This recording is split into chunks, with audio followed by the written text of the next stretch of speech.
The airport was very busy. People were walking fast. Some were carrying big bags.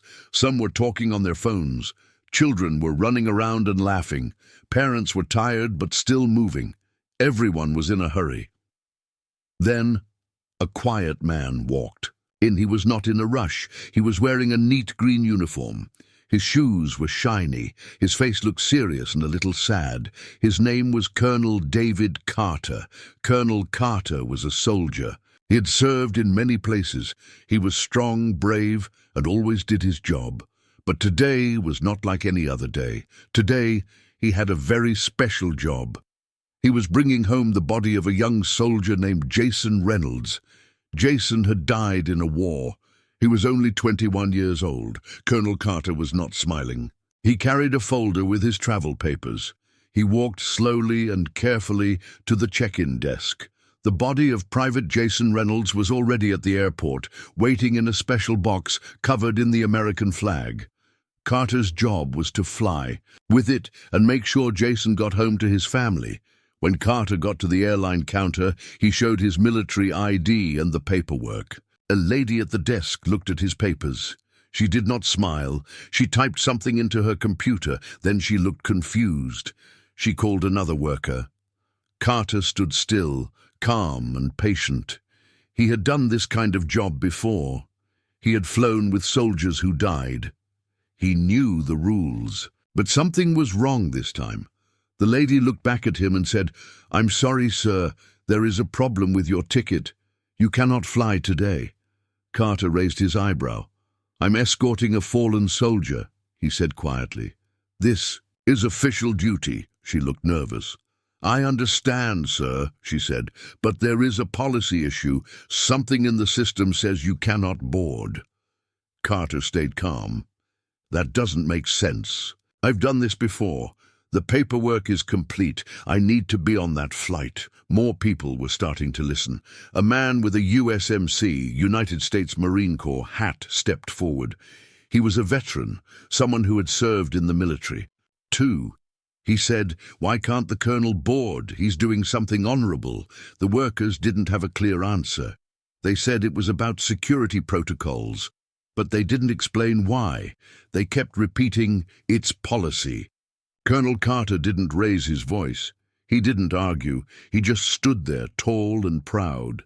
But his eyes showed sadness, not because of himself, but because Jason's body was waiting. A young man had died, and now even the journey home was being blocked. The veteran looked angry. "This is wrong," he said. "You don't stop a man from honoring the dead." People nearby started listening closely. Some took out their phones. One woman, around 25 years old, began recording. "Sir," she asked Carter gently, "is it true? Are you being stopped from flying with a fallen soldier?" Carter nodded slowly. "Yes," he said. "I was told I can't board, but I am on official military duty." The woman turned the camera toward herself. "I'm live right now," she said to her followers. "This is happening right here. People need to see this." Suddenly, things began to change. A man behind her whispered, "That's not right." Another woman muttered, "Shameful, just shameful." Phones went up. Some people started typing quickly, posting what they were seeing online. A few even started calling it disrespect. The airline workers looked nervous. The lady at the counter left. A man in a suit came to talk. He was the supervisor. He said, "We understand this is important, but we have rules. We're following protocol." The veteran stepped forward again. "Tell us what rule says a colonel can't fly with a dead soldier's body," he said loudly. The supervisor didn't answer that. He just repeated, "This is nothing personal." But the crowd didn't like that answer. One woman spoke up. "It may not be personal, but it's still wrong." Another man said, "Why is a hero being stopped from honoring another hero?" More people started recording. One young man was typing fast. "I'm tweeting it," he said. "It's going viral." Carter still said nothing more. He didn't argue. He stood straight. He looked forward. He didn't want trouble. He just wanted to do his job. Then someone gasped, "It's on Facebook!" Another person said, "Twitter is blowing up." One tweet said in big capital letters, "They just denied a black US Army colonel his flight while escorting a fallen soldier. This is how we treat heroes. Let him fly." The hashtag started to spread. Let him fly people began sharing the post. Veterans groups online saw it and reacted fast. One group posted, "We're aware of what's happening at the airport. This is not okay. Expect action." The crowd at the airport wasn't just watching anymore. They were part of the story. Someone said, "We're all witnesses now." Another said, "They better fix this." The lady from the counter did not return. The supervisor walked away, probably to call someone higher up. No one was shouting, but the air felt heavy, serious. The crowd was waiting. Everyone's eyes were on Carter. He had said very little, but his uniform, his silence, and his mission spoke louder than words. A woman leaned close to her husband and said, "This is not how heroes should be treated."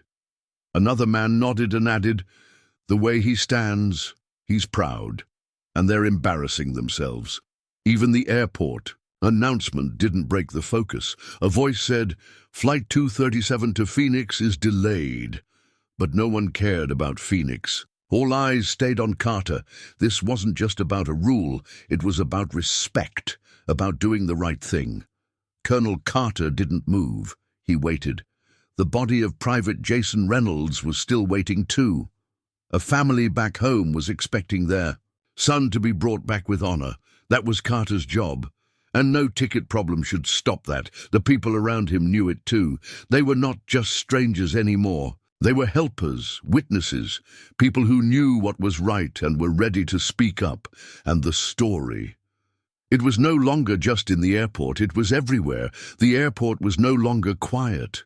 The crowd standing near Colonel Carter had grown bigger. Some people were holding their phones high, recording everything. Others were whispering, "This is wrong. He's a hero, and why are they doing this?" Colonel Carter still stood in one place, not speaking much. He looked calm, but his heart was heavy. Not because of the way he was being treated, but because of the young soldier Jason Reynolds, who lay in a coffin wrapped in the flag. Jason had given his life for the country, and now even his final journey was being delayed. The crowd didn't walk away. They stayed. One old man in a wheelchair rolled himself closer. His hat had the words "Vietnam Veteran" on it. He raised his voice and said, "Son, I don't know you, but I salute you, and I salute that young man you're bringing home. You shouldn't be standing here. You should be on that plane." People clapped. A woman in her 30s stood up on a chair. She looked confident and bold. She yelled, "If this man doesn't get on that plane, no one should." Everyone turned to look at her. Then she added, "I'm serious. Let's not move. Let's stay right here until he boards." At first there was silence, but then a few people nodded, then more. Some even sat down on the airport floor. "We're not leaving," said a young guy with a backpack. "We'll stay right here, peacefully." "But we're not moving." Colonel Carter looked around. He didn't ask for this, but he was thankful. These strangers were now standing with him, for respect, for justice, and for Jason. Inside the airport office, the airline staff were in panic. A senior manager came out, a woman named Mrs. Thomas. She looked smart, but also very worried. She walked quickly to the counter and asked, "What's going on?" A staff member whispered, "It's online everywhere, Facebook, Twitter, even the news apps are starting to call." Mrs. Thomas looked up and saw the crowd. She saw a veteran in a wheelchair. She saw people with tears in their eyes. She saw a black colonel in uniform standing tall beside a flag-draped casket. She felt a lump in her throat. She walked up to Colonel Carter and said quietly, "Sir, I'm so sorry for this. We're fixing it now." Carter replied in a calm voice, "I just want to do my duty. That young man deserves to go home with honor." Mrs. Thomas nodded. She turned around quickly and made a call. "We need to override the system," she said. "Now, not later." More people started filming her. They whispered to each other, "That's the manager. Something is happening." 10 minutes passed. It felt like forever. Then, over the airport speaker, a new announcement came. Attention passengers, Colonel David Carter has been cleared for immediate boarding. All those traveling on Flight 89 to Denver, please be advised that there will be a short delay as we board a hero. The crowd gasped. Then they cheered. Claps, whistles, and even a few happy tears. Colonel Carter finally moved. He walked to the boarding gate. 2 airline staff stood there now. One held the door open, the other saluted him. Before he walked through, the woman who had stood on the chair earlier stepped forward and asked, "Can we walk with you?" "Not on the plane, just to the gate." To show support, Carter paused. Then he nodded, so the crowd followed behind him. Quietly, slowly. Some put their hands on their hearts. Some held small American flags. A few people knelt on one knee as the casket was rolled through. Others took off their hats. It wasn't loud, it wasn't forced, it was respect. As Carter walked beside the casket, he whispered a quiet prayer. "For you, Jason. For your mother and father. For your home." The flight crew had come out of the plane to stand in a line. The captain removed his hat and bowed his head. One of the flight attendants was crying. They all stood in silence as the body of Private Jason Reynolds was placed gently into the cargo hold. Then Colonel Carter turned and faced the crowd one last time. He saluted them. They saluted him back, some with their hands, some with their hearts. He boarded the plane. As the door closed, everyone stood still. No one rushed. No one pushed. The airport was busy, but for a few minutes time stood still. A little girl tugged her mother's hand and asked, "Mommy, was that man a hero?" The mother smiled with wet eyes. "Yes, sweetheart. 2 heroes. One living, one who gave everything." The story didn't stop there. By the time the plane took off, videos from the airport had already reached millions of people. News stations picked it up. Headlines read, "Colonel denied entry while escorting fallen soldier. Crowd rises up in support." Respect restored. The moment an airport united for honor.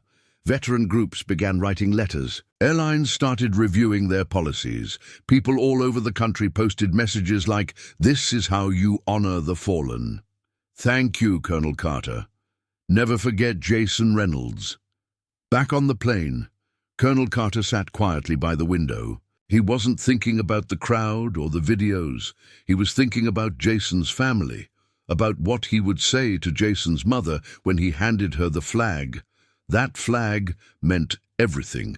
It meant courage, sacrifice, and now, thanks to strangers in an airport, it also meant unity. 3 days after the airport scene, Colonel David Carter arrived at a small town in Colorado. The streets were quiet and the sky was gray. It looked like the clouds themselves were mourning. A black hearse drove slowly down the main road, and behind it was a line of cars filled with family, friends and neighbors of Private Jason Reynolds. His body had finally come home, at the family house. Jason's mother, Mrs. Reynolds, stood on the porch with trembling hands. She wore a simple black dress, and her eyes were red. She had not slept well since the day she heard her son was gone. When Colonel Carter stepped out of the car, she walked slowly toward him. He removed his hat, held the folded American flag tightly in his arms, and looked into her eyes. "Mom," he said softly, "on behalf of the United States Army and a grateful nation, I present to you this flag as a symbol of your son's brave service." Tears rolled down her cheeks. She didn't say anything at first. She just hugged the flag close to her heart. Then she whispered, "He looked up to you, Colonel. He always said, 'I want to be like Carter, strong, smart, and kind.'" Carter lowered his head. Jason was already all of those things. He just didn't get enough time to show the world. The funeral was quiet but full of love. Soldiers stood at attention. A trumpet played taps, the slow and sorrowful military tune for fallen heroes. People held hands. Others cried quietly. At the graveyard, when Jason's coffin was lowered into the ground, a small breeze blew gently. Some believed it was Jason's spirit saying goodbye. That could have been the end of the story. But it wasn't. 2 days later, a video from the airport went viral. It showed the moment the crowd refused to let Colonel Carter be denied. It showed strangers standing up for what was right, for respect, for justice. For one young soldier who gave everything, news stations across the country shared the story. Talk shows invited veterans and military families to speak.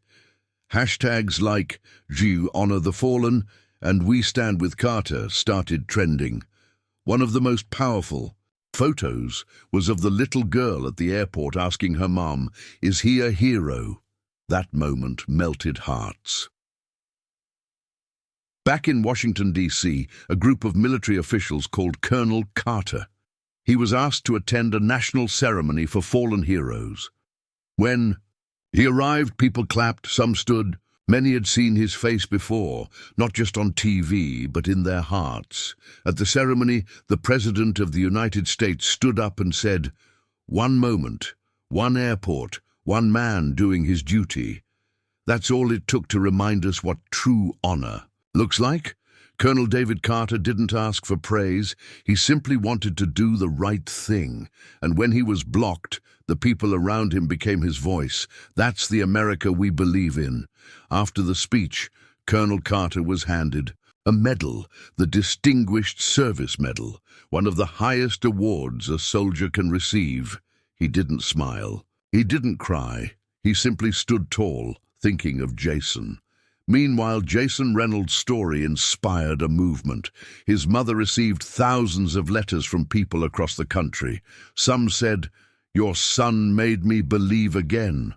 Others said, "Because of Jason, my son has joined the army." Schools started using Jason's story to teach students about sacrifice and courage. One school even created a scholarship in his name, the Jason Reynolds Honor Award, for students who showed bravery, kindness, and leadership. At the airport where it all started, things changed too. The airline apologized publicly and promised to never let something like that happen again. They trained their staff on how to honor military members and their families. They created a new program called Hero's Way, a fast-track service for soldiers escorting the fallen so they never faced disrespect again.